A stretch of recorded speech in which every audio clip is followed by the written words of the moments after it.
ভারতের মাটিতে আজ ঐতিহাসিক এক অভিষেক দেখবে দেশের ফুটবল। শিলংয়ে লাল সবুজের জার্সিতে প্রথম ম্যাচ খেলতে নামবেন হামজা চৌধুরী। হামজার অভিষেক নিয়ে শুধু ফুটবল ভক্তরাই নন, রোমাঞ্চিত তার পরিবারের সদস্যরাও। ভারতের শিলং থেকে জানাচ্ছেন মুশফিকুর রহমান। আর মাত্র কয়েক ঘন্টার অপেক্ষা, তারপর আসবে সেই মাহেন্দ্রক্ষণ।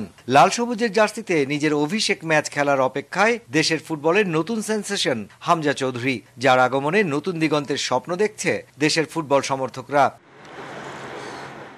তবে ঘরের মাটিতে নয়, বাংলাদেশ জাতীয় দলের হয়ে হামজার অভিষেকটা হবে ভারতের মাটিতে। শিলংয়ে এই ম্যাচের আগে ভারতীয় মিডিয়ার আগ্রহের কেন্দ্রেও হামজা, প্রতিপক্ষের পরিকল্পনার ছকেও আছেন তিনি। কিন্তু সেই সব চাপ সামলেই নিজের প্রস্তুতিটা নিয়েছেন ইংলিশ প্রিমিয়ার লিগের খেলা হামজা চৌধুরী। উৎসবে খুশি হবে নগদে বেশি, কারণ ঘন্টায় ঘন্টায় আছে গিফট জেতার সুযোগ। হামজাকে পেয়ে নতুন উদ্যমে জাতীয় দলের অন্য ফুটবলাররাও মিলেছে মাঠে বুক চিতিয়ে লড়াই করার সাহসও। শুধু সতীর্থ কিংবা সমর্থক নন, হামজার এই অভিষেক ঘিরে রোমাঞ্চিত তার পরিবারের সদস্যরাও। ভারত বাংলাদেশ ম্যাচ দেখতে শিলংয়ে হামজার সফর সঙ্গী হয়েছেন তার পরিবারের সদস্যরা। মা বাবা স্ত্রী জানিয়েছেন তাদের অনুভূতি।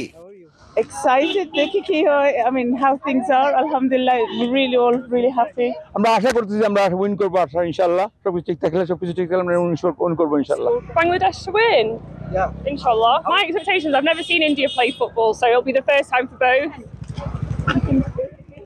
Mushfiqur Rahman, DBC news, Shillong, Bharat.